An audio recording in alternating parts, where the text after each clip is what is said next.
Welcome to the live stream. Happy Easter to everybody, and thank you for joining. And we will get to your questions here in a moment. Just finishing up sending out notifications that the live stream is going now. If somebody could tell me in the chat that you can hear me well, either give a thumbs up or say, sounds good. We're testing out the Chimera Rui. This is a cable with a microphone, connects to any IEM of choice. So let's get this party started. The Easter live stream. How's everybody doing today? Let me send out this last notification right now. All right, let's go back and make sure that everybody can hear me okay.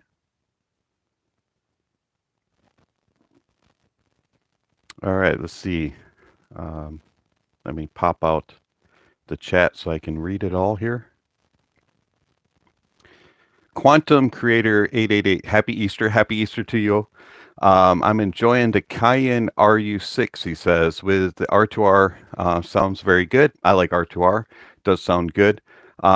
It's with my favorite Meze 99 Noir headphones. It's a perfect match. That's good to know. I haven't heard the Noir. I have heard the classics, and I enjoy them. They're a kind of a fun sound. And Lord Lopes agrees that those are some cans for the 99s. Let's see. Sock Hop Singer says, you the man. Thank you. Appreciate that. Best wishes to you and your family on this Easter. Thank you very much. Same to you. The Chimera Rui. Yes. Have I ever tried the Kimura? No, I have not. This is actually the first non-stock Chimera cable that I've gotten a chance to hear. I do have another one in actually, and it is the brand new one that they have that's a collaboration with Effect Audio. It's called the Orlog. And that one's interesting because it has changeable connections. So you can go from 2-pin to MMCX. Also, it's rather pricey. You can get it in different connections as well, like 4.4, 2.5, 3.5, that type of thing. But this thing is going to cost you about $1,000, depending on whether or not you get the 4-core or 8-core strand.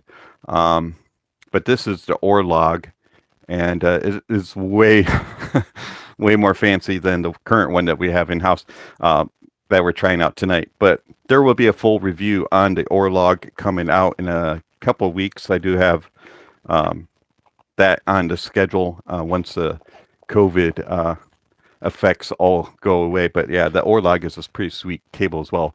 But this is the first Chimera that I've had the privilege of using, so the Rui. All right, let's see what else we got here. Effect is never cheap, and Colab will not change it. Well, that's very true. Effect Audio is a more premium IEM cable provider. Do they make differences? Yeah, in some ways, for sure. I'm not 100% sold on saying that you need to change a cable on IEM. I do give the IEM's stock cable a chance for the most part. Some cables, you know right away that you need to change it. Others, it's not too bad. Man, my hair is really standing up tonight. But anyways, cables can make a difference. Are they an immediate swap? No, not necessarily. And is it always worth it? No. And do you need to spend thousands of dollars on cables to hear a difference? No, no, you don't. Doris, hello, Dave. Hope you're feeling better. Yes, actually, I am. It is coming along over the last, from about Wednesday on, I have really started to feel a lot better. The ears have settled down quite a bit. I've been using some ear drops that have been helping, and that has helped tremendously to clear out the ears. It was like I had like swimmer's ear and a really bad infection, a lot of pain. Just sounded like everything was underwater. So it's a lot better now. I have some clarity, and I don't have the crackling and the popping that I had, especially when I'm blowing the nose. I still do have a little bit of sinus drainage going on, but overall, way better. And I can actually, with certainty, understand what a headphone and IEM is telling me now. So I will be getting back to reviews. The next review will be on Tuesday, and that's going to be on the Thea Audio Ghost.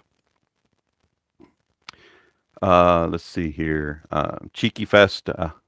Hello. Hello, how are you? Let's see. Are you going to try the new SA6 Mark II? The SA6 Mark II, yeah, if one's provided, for sure, I will give that a review. I haven't been offered one yet. Funds are kind of, limited, so I have to kind of pick and choose what to purchase to review. I wish I could review everything, and I wish that money grew on trees, but unfortunately it doesn't. So we'll have to see if one's provided, give you guys a review of that. Let's see, the most difference I found in cables is that they lighten your wallet more than others. Well, yeah.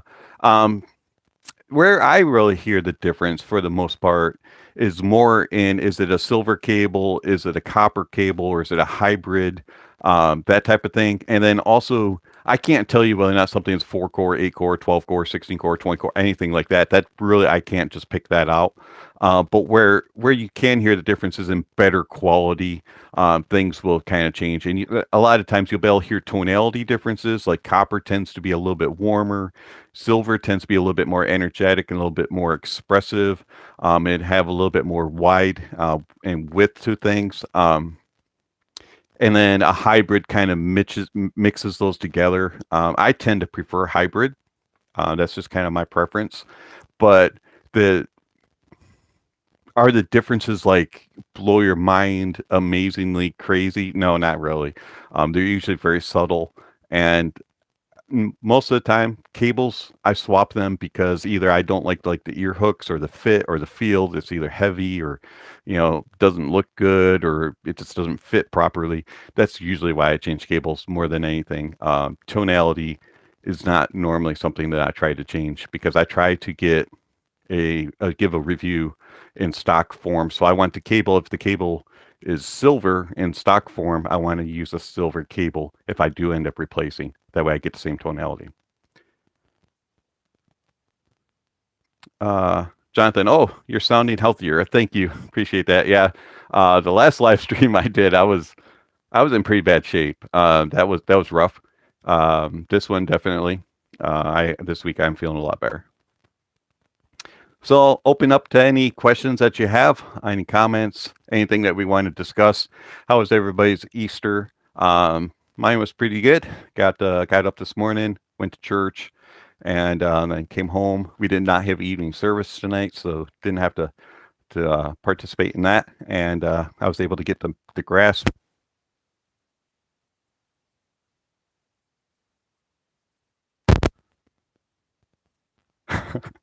Sorry about that. I disconnected the cable. It's very easy to do. Anyways, mowed the grass. I actually got a little bit of a nap in, and then got up and set up everything, and here we are. So it's been a pretty easy Sunday for me. So anyways, hopefully everybody else had a good Easter, and hopefully you all got some good tasty chocolates, and some peeps to go for Easter. You went to your middle brother's family's place for lunch. Awesome. It's always good to spend time with family. All my family is out of state, so it's kind of hard for us to get together for holidays. But I'm glad that you were able to get together with family. It's always nice to spend time with family.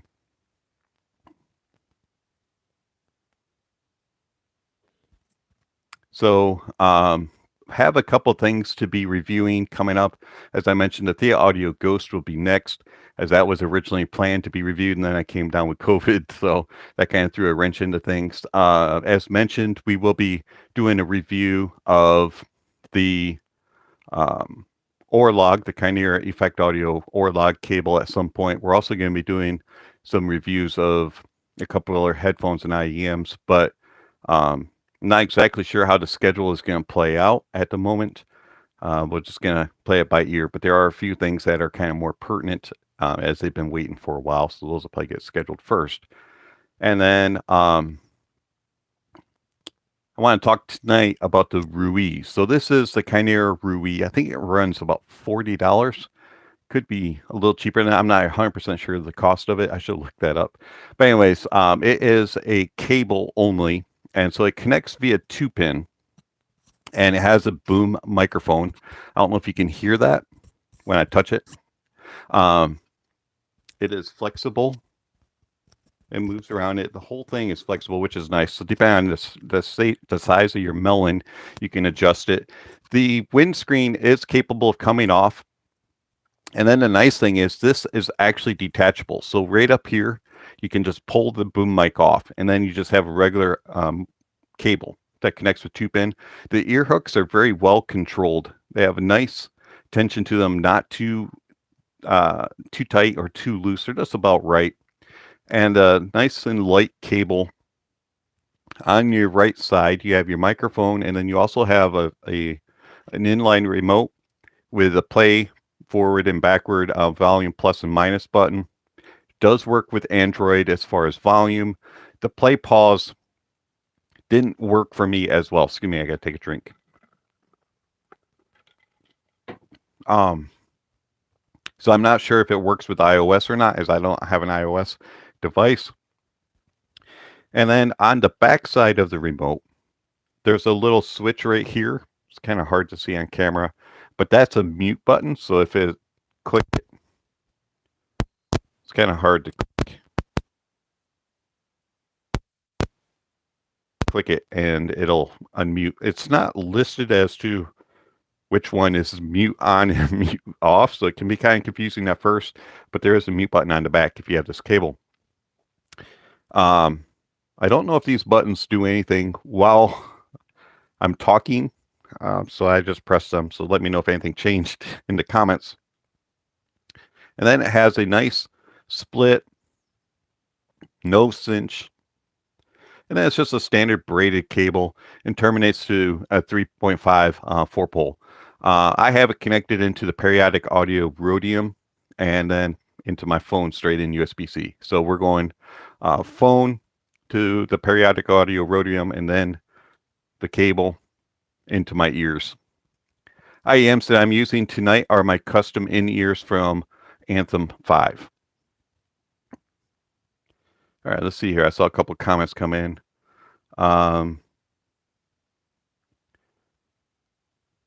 Let's see. Chike is going to his older brothers tomorrow, as it is their daughter's 20th birthday. Awesome. Well, happy birthday to her, and have fun at the birthday party. Let's see. Lloyd Lopes, are you going to review the C Audio Rinco? Do have a Rinco in transit. It is supposed to be shipped out at some point. Not sure if it's coming this week or the next or somewhere in between. It's coming from Hi-Fi Go, so we'll see how long that takes. And then we will get that on the schedule. Kind of looking forward to that. That seems like it's going to be kind of a bassy, fun type of sound, something similar to like a legato type of IEM, where it's just kind of a fun, engaging type of listen, not anything reference or anything like that. Let's see. Cheeky Fest. I have been pondering spending a bit, maybe $50 to $100 Euro, on some better IEMs for my Google Pixel 6 Pro phone. Currently using the Google earphones. Depending on what you're looking for, and there's a lot of options at price point. There is, down in the descriptions of videos, there's a tier list ranking for my channel of videos that I have done and reviews. Recommend checking that out, seeing where I rank things. I do recommend that you read my ranking grade tab first. That way you'll understand, as I do ranking grades a lot different than anybody else. For example, just so you know, wow, that really lit things up. A is awful in my ranking grade. B is bad. C is contender. D is delicious. And E is excellent. And so they go in that order. A is the worst. E is the best, and everything in between. And then you have pluses and minuses. So A plus would be about the top of the bad. A minus is the worst of the worst, absolute, or excuse me, A awful. A minus would be the worst of the worst. And then B plus or A plus would be it's bad, but it's almost bad minus, but it's awful plus. You know, so they kind of are close and similar. And my grades are ranked on the whole experience overall, not just sound. So it's how does it fit? How's the cable? How does it look? How does it make me feel about the device? What about the experience? And then sound. And if you watch the video, it'll explain exactly why I come up with that grade. So anyways, that's kind of how my ranking grade will works. Let me get back over here to the chat. Thank you for everybody joining. Greatly appreciate that.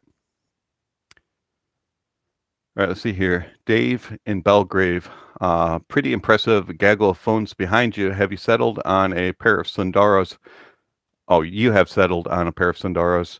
Not the best of all time, but good enough for me. Yeah, Sundaros are excellent. I like the Sundara, and it's a headphone that grew on me. When I first heard it and then when I reviewed it, I wasn't completely sold on it. But over time, the Sundara has kind of come as my baseline benchmark planar in the sub $300 price point. It's just a solid performer. It does things very well. Has very good detail retrieval and resolution. And so I like the Sundara. There's absolutely nothing wrong with that. Let's see, Cheeky Fest. I guess it'd have to have the Google connection on, as the phone doesn't have a standard 3.5. Well, you could use the USB-C dongle. That would fix your problem there. So you would have to get a dongle and then your IEM, and just something like I'm using is Periodic Audio Rhodium, and then whatever IEM of choice would work very well for you. If you want something cheaper, you can always go with like a Venture Electronics, Abigail, or something along those lines.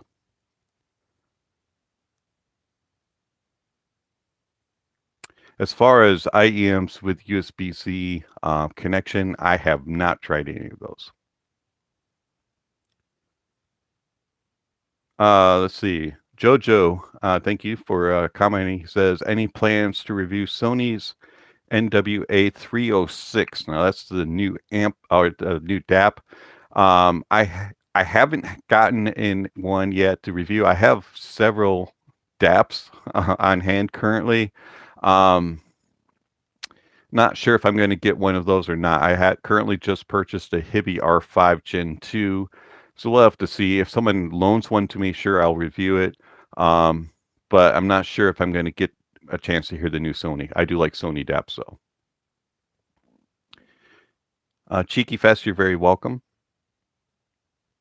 Good questions tonight. Anything else? Any comments? I watched a video earlier. Someone said Sonny instead of Sony. Well, hopefully it was just their accent getting in the way. Yeah, Sony. Interesting. Let's see, Jonathan. I've really enjoyed my Sony products I have, from headphones to earbuds. I haven't tried their DAPs. Yeah, their DAPs to me, for me, I really enjoy their DAPs. I find that the Android versions and the non-Android versions both play very well. They have this nice house sound to it that's a little bit on the warm and natural side. It's a little bit more. They also add in a bunch of extra stuff if you want to. They give you a bunch of EQs and a bunch of other things in typical Sony style. And I just find that they give you everything that you need to get an experience that just gives you a natural presentation. And I haven't really heard a DAP that sounds as natural as a Sony. And I have a Sony WM1A and an A105. Haven't tried the 3 series yet, or the ZX7 series, or XZ7, whichever that one is. Haven't tried any of those yet. But the Sonys that I like, those have been my pick. In reference to anything else, it's always been the Sony kind of wins out. I don't know what the NW stands for. What New World Audio? I don't know. It'd be interesting.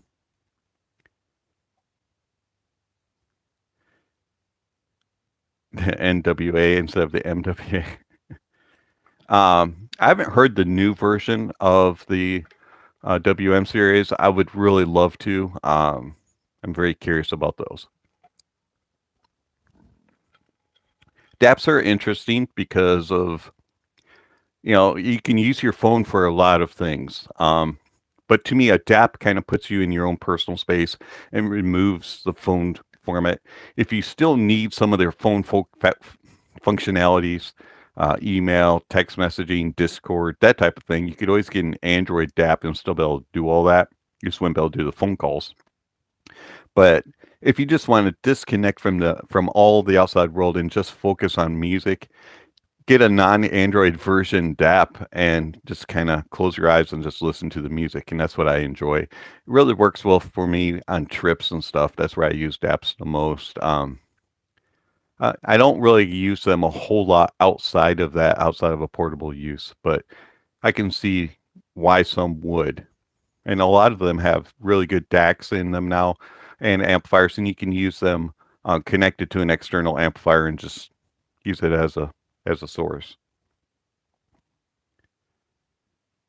Jonathan, on Android, you use Wavelet for your headphones. I haven't used Wavelet. I don't really do much EQ at all, but I've heard good things about that. The one that I use most is UAPP, USB audio player.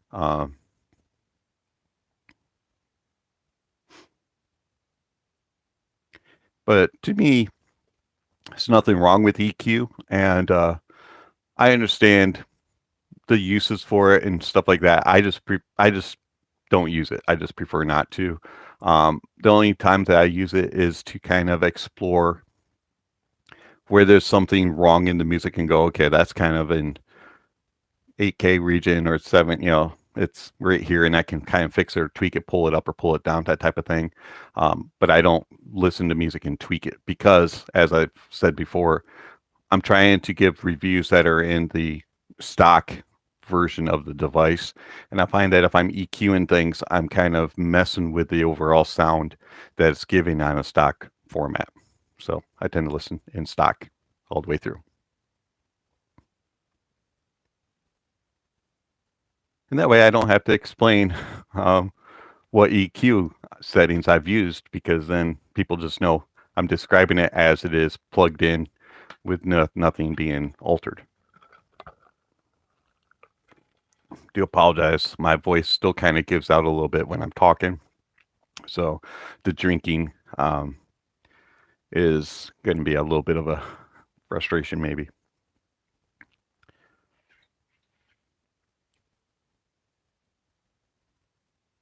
I find it a bit weird. This is Cheeky Fest saying, I find it a bit weird when people say headphone X needs to be EQ'd.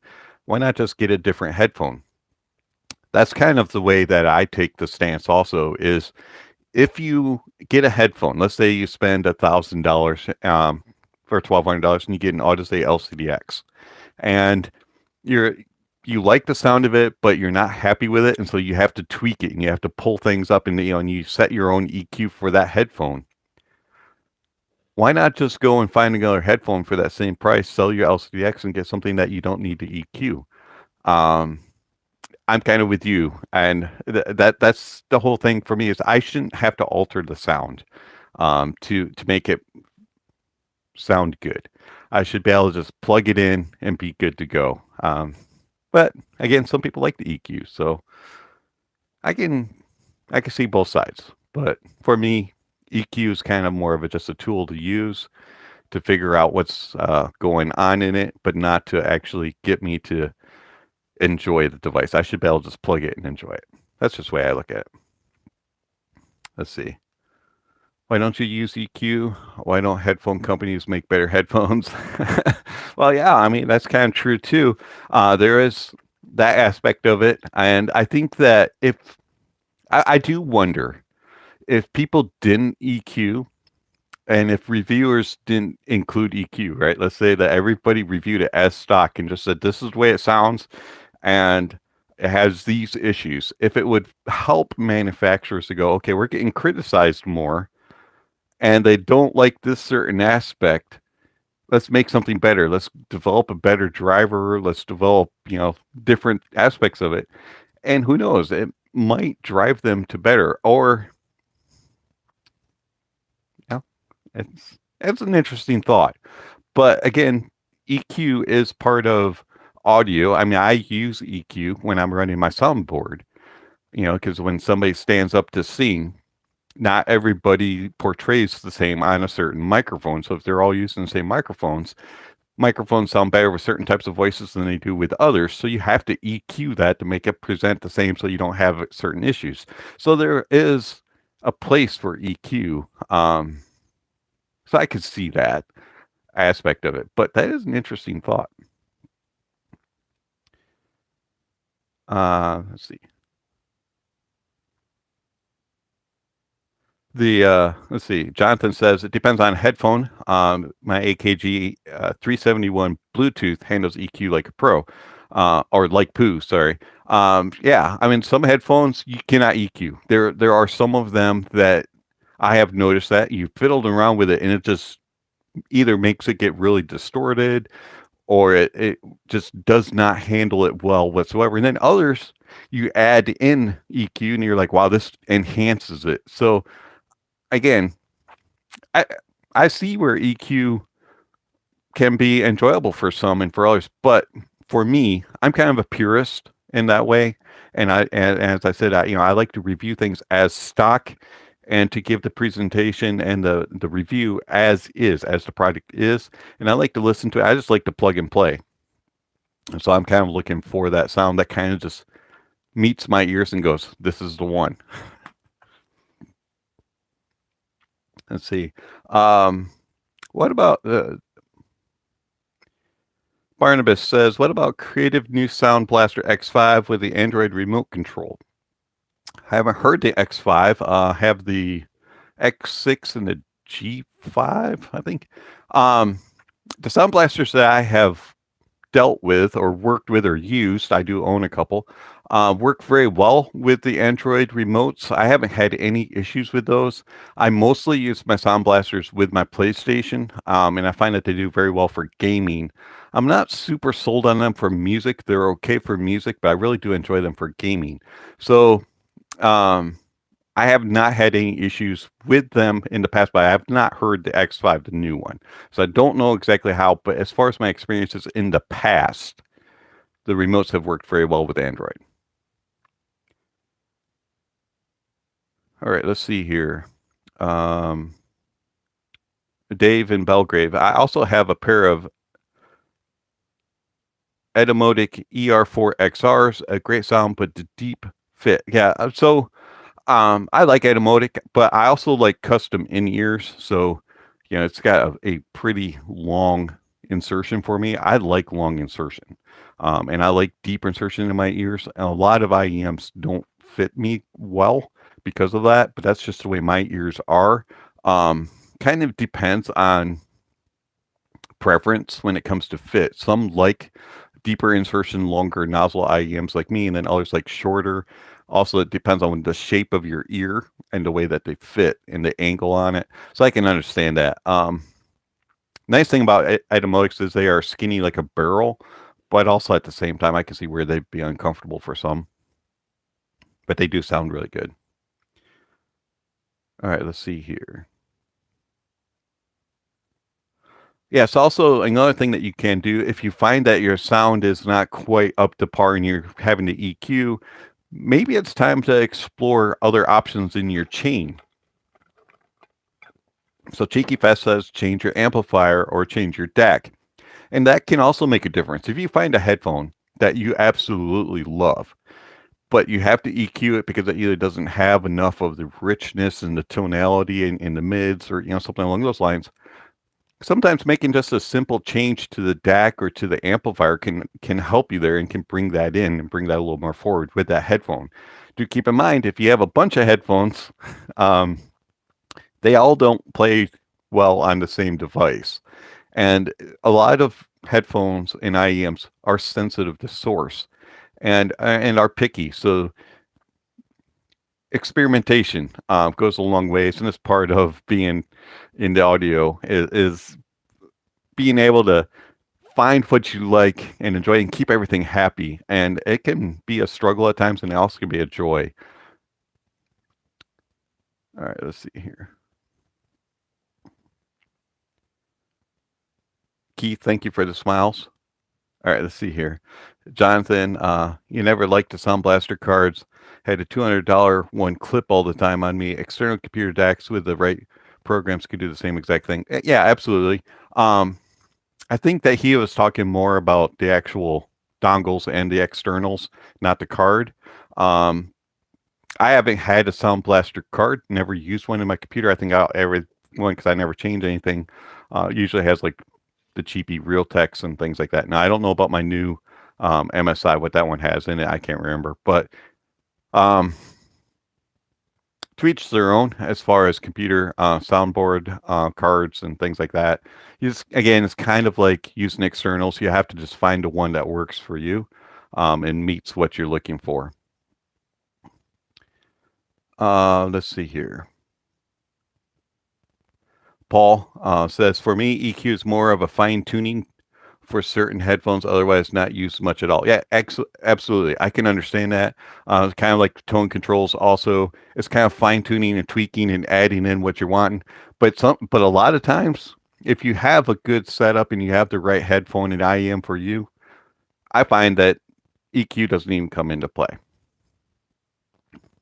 I think it's just up to, whichever usage you use. Some people like to tweak. Let's see here. Jonathan, I have never tried this. This is actually something that I should try when I get another Samsung phone. So Jonathan says that he just runs a tuning for his ears with Samsung Sound Assistant because you have the mild hearing loss and the 1.5 to 2.5 kilohertz, and not a big EQ guy. That is an interesting thing. My OnePlus has it, but it didn't work very well for me. It actually sounded worse with their tuning, what they said my ears were. But I've heard good things about the Samsung one. So I should actually, if I ever get a Samsung phone again, let's try that and have it do this little weird thing, beep, beep, beep, beep, beeps, and have it fix and see what kind of tuning it comes up with. Alice's 305, happy Easter, brothers. Yes, absolutely. Happy Easter to everybody. Thank you for joining this evening. All right, let's see here. Keith, seriously though, I never had any problems with speakers. I had ACI Sapphires, which many folks said were superior to B&W 805s. Oh, wow. And their subwoofer, which was a musically oriented sub, and it goes great. Yeah, absolutely. Speakers are awesome. I do find that with speakers, that tone control comes into play a lot, especially if you don't use like a subwoofer or things like that. They can enhance and add things in nicely, which is a nice touch. I'm not sure about EQ. I never EQ'd with speakers. I'm not a huge speaker guy though, so I'm not a great source on that. So some others may have differing opinions on it. But I do find that with speakers, because of the room setups and things like that, EQ and tone control may come into play more because each room is different, and so you would have to tweak it to what you believe sounds best for your room setup. And that's where that may come into play, because you can get some reflections and reverbs and stuff like that in speakers that you wouldn't get with headphones and IEMs, so to speak, in the same room. So you would need to fix that with tone controls and EQ. Let's see, Keith. Sub and monitor setup costs less than a total ZMF can and way more enjoyable. Well, that's great, Keith. I'm glad that you enjoy that. That's awesome that you have speaker setup that you really enjoy. I like my Wharfdales back here. They're pretty good.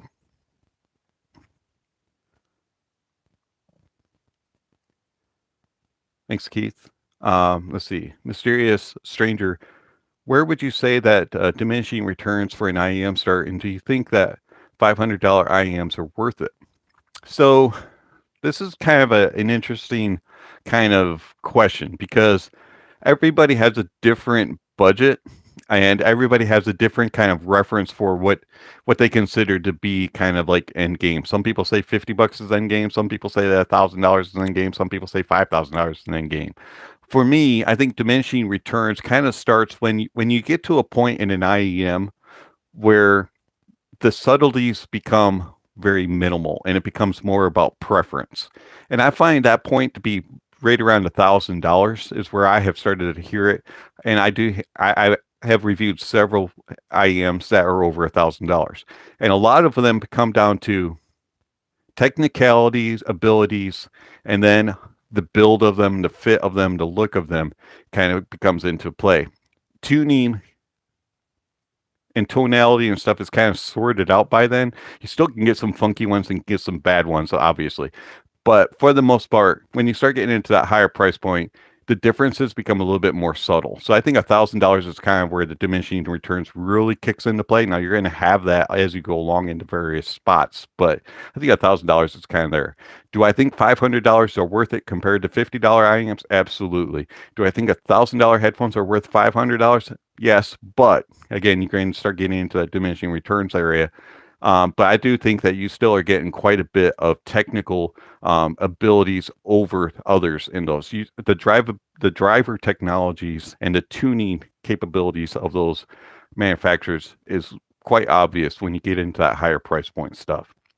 But as I always say, there's some banger stuff for cheap, and there's some banger stuff for super expensive, and there's some lousy stuff at both price points, cheap and lower and higher, excuse me. And there's a lot of good and bad in between. So yeah, kind of depends. But yes, I do think that diminishing returns is definitely a thing. IEMs, headphones, speakers, DACs, and amps. Good question. Let's see. Hi, Dave. Happy Easter. Thank you, Andrew. Same to you. And let's see. Dave in Belgrade, running an SMSL SP200 amp with an E500 topping deck. It runs all my gear well. Good value for your money. I'm glad that you have found something that you enjoy. I have not heard the SP200 amplifier, and the E50. I don't remember if I heard that one or not. I'm glad that you have a setup that you enjoy, though. All right, let's see here. Jonathan, depending on headphones, it can be fun to push the bass occasionally. Oh, yeah, absolutely. I have those moments where sometimes you just really want to get driven and just really enjoy the bass. And then there's other times when I really want to hear the clarity and the sparkle and the energy. And then there's other times where I just want to hear, the width and the depth and the imaging and stuff like that. So yeah, definitely there's those moments, but for the most part, I'm looking for a neutral and natural type of presentation. All right, let's see here. To find another app like the Samsung one that works as well. Yeah, I would think that Samsung one probably is the best that I've heard about, but I haven't been able, as I said, haven't tried it yet. The OnePlus one was kind of funky. I think there are a couple other ones in the App Store that you can get that are just kind of like generic that really don't do it either. Alice's Synergy goes a long way for real. Yes, absolutely, it does.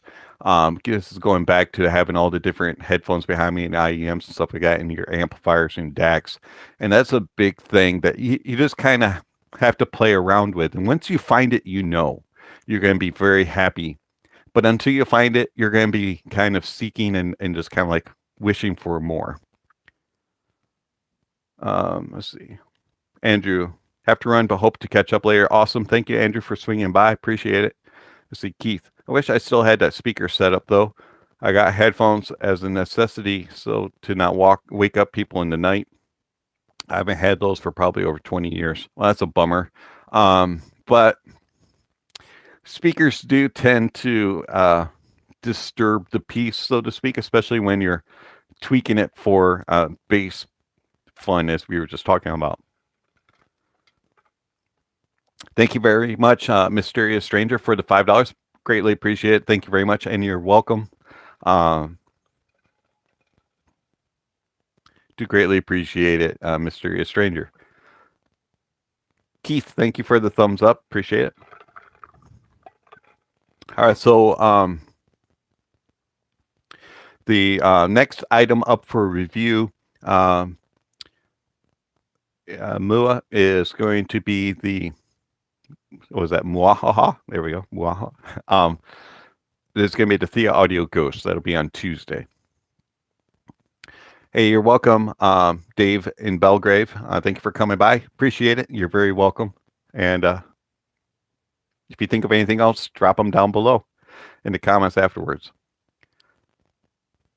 Any other questions, comments? I think I'm caught up here. If I missed your question and haven't answered it yet and you asked it a while ago, drop it down. I'll try to catch up with it. Do apologize for that. If you're enjoying the stream, give a thumbs up. If you're not, give it a thumbs down, but hopefully there isn't any of those. And then also, if you're interested and willing to support the channel, there's all kinds of ways that you can do that as well.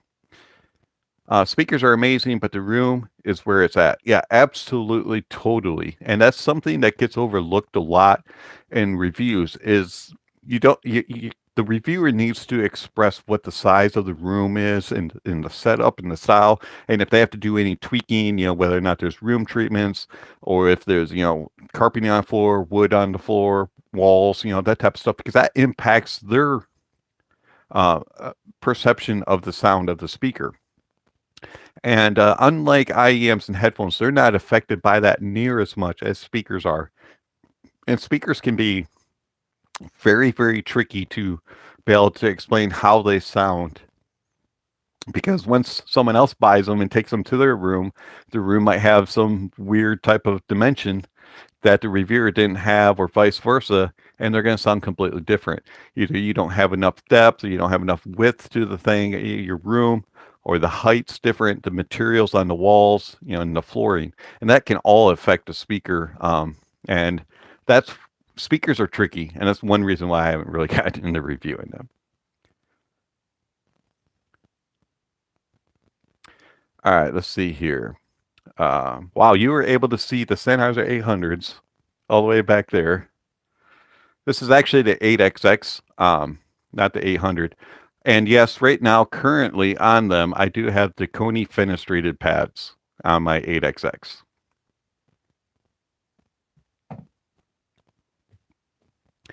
I was surprised that you were able to see that from all the way back there. Good eyes.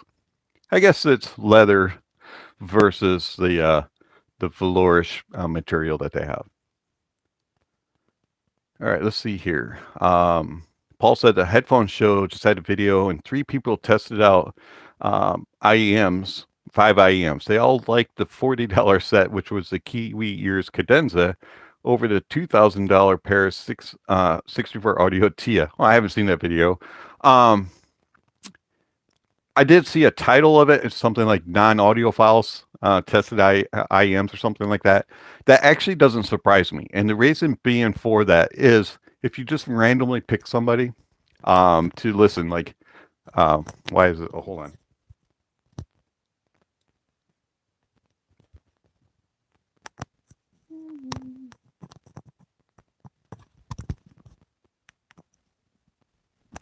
Hang on, can't do it that way.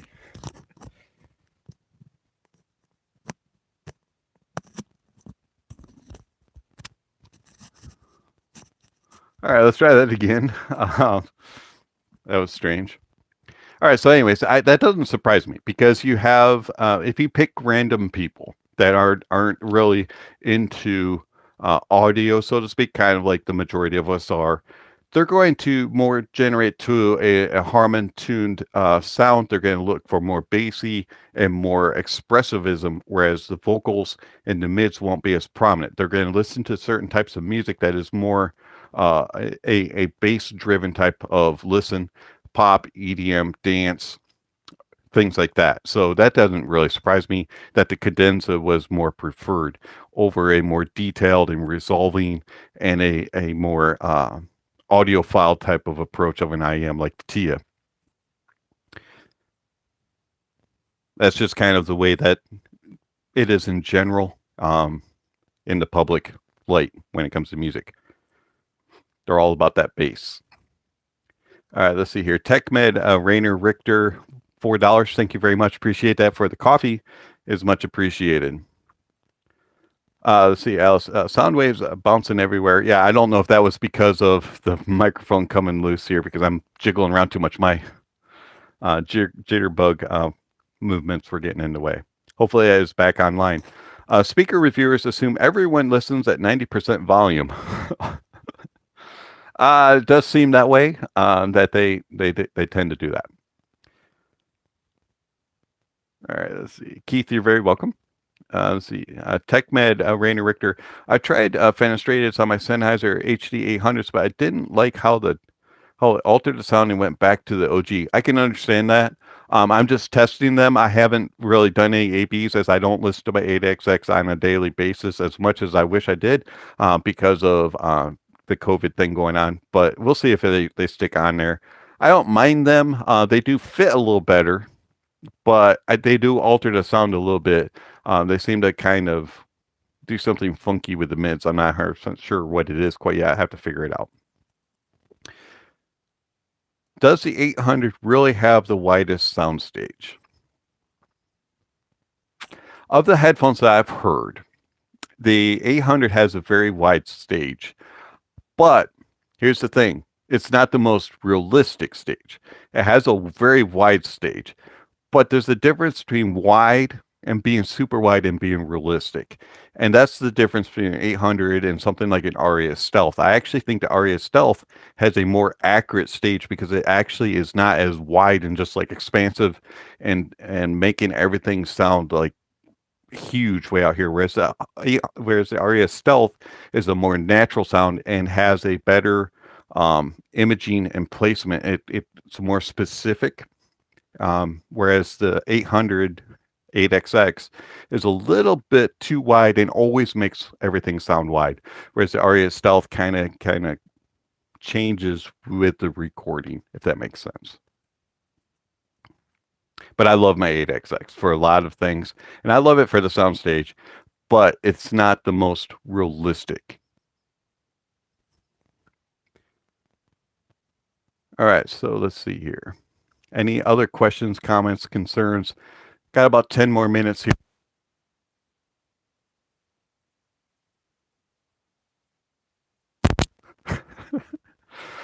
That's the reason why I don't use cables like that, and I usually have a microphone. Is because I'm always fiddling around with cables, knocking them out, and all that kind of stuff.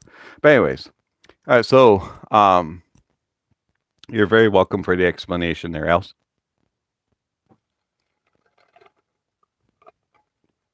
Got about 10 minutes left here on the clock, and then we will head off for the evening. I do appreciate everybody joining me on this Easter and Sunday night. I know we all got to get to work in the morning. Some of you may already be at work. Let's see here. Sennheisers 800s. What are you doing? It's a solo vocalist in a 4x4 sound booth.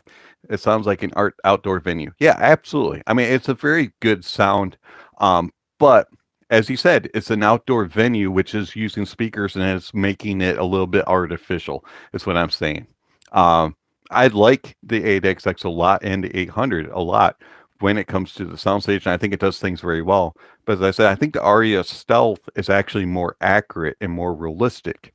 It doesn't try to expand things every single time. Oh, you got a bank holiday tomorrow. Well, that's cool. You don't have to work then. I have to work, so probably the post office doesn't work, though. They probably get the day off. I don't know if they got Friday or Saturday off instead. Who knows? What's your favorite IEM at the moment? That would be my CTM DaVinci 10. That is my favorite IEM. And then a close one would be these Anthem 5s, probably. If it's anything more budget, go ahead and check out my tier list. There's all kinds of rankings on there. Any recommendations for close-back headphone around $500 USD? Close-back. That's a good question. Now, close-back is kind of iffy for me. I have not found a lot of them I'm super happy with, but one that I have is the Austrian Audio High X60. It's a very neutral reference type of sound. Did a video on it. So if you're looking for a more neutral and reference sound, the Austrian Audio High X60, that comes in around $300, might be $400 price point. You might be able to find an Odyssey LCD2 closed used. If you do that, You could probably get those for around $500 or so. So that's the Odyssey LCD Too Close. Like that one a lot, a little bit warmer, and planar, a lot heavier though than the High X60. Another closeback, in about the $500 price point. Trying to think here.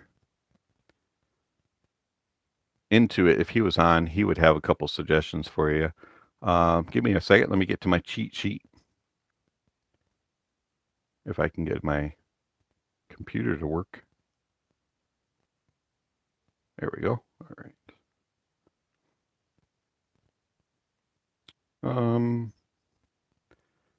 Let's see. Open. If you want a more fun sound and just something that's kind of engaging and lush sounding, you could go with the Appos Audio Caspian. That's a very interesting design. But wait a minute, that's open. Disregard. It's semi-open. Never mind. You could go with a Modhouse Fostex T60 RP Argon. That's a very fun sound, very engaging. That's kind of semi-closed, not really open. And then another one that you could go with would be the Barodynamic DT177X Ghost from Drop It when they're available. That's another good closeback around the $500 price point. All right.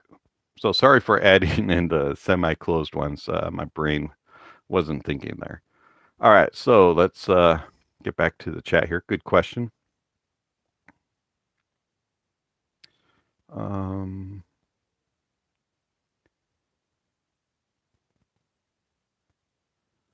All right, so Cheeky Fest, I'm probably going to get the Aria Stealth in a few months when I've saved up the euros. Awesomeness, it's a very excellent headphone. I really do enjoy it. It's extremely comfortable. It is a little source picky though, so do be aware of that. And it does need to be driven well, but it's an excellent headphone. I really like the Aria Stealth. Let's see here. Psych Edgar, you're very welcome. Thank you for the question. Oh, it's UK pounds. Sorry, I thought that was a euro. Let's see. Al says Denon makes a very nice closeback. I haven't heard of Denon. I like the look of them though. I need to get a Denon in at some time and hear one of those.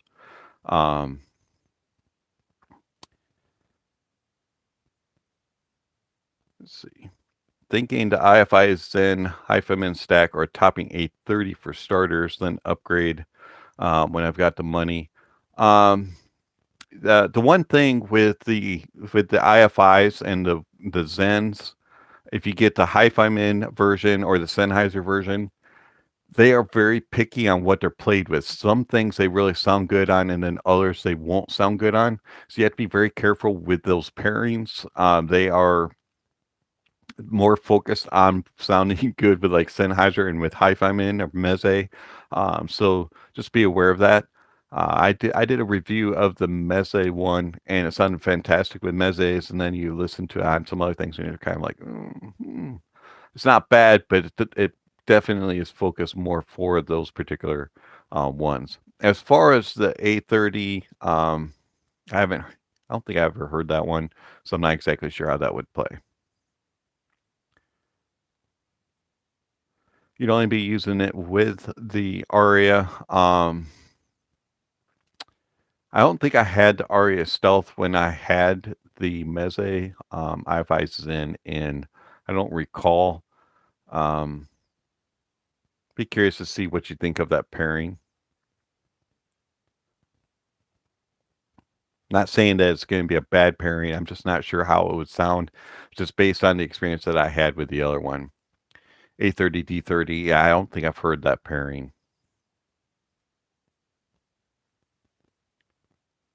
But the D30 I did. That's not a bad DAC. The A30 I don't believe I heard. Heard the A90.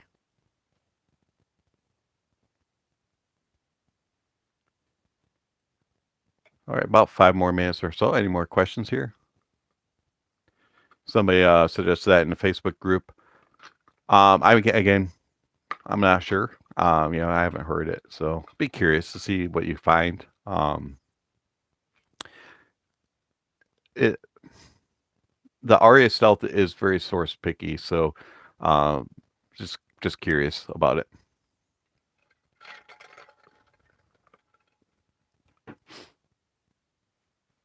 Any other questions, comments, or concerns? Got about 5 minutes here, and then we're going to head off for the evening. Just a final reminder: if you enjoyed the video or the live stream, give a thumbs up. Thumbs down if you didn't. If you got mad for something. Also, if you did give a thumbs down, if you could put the reason down below, that'd be awesome. But anyways, what am I drinking? I am drinking tonight. This is watermelon lemonade.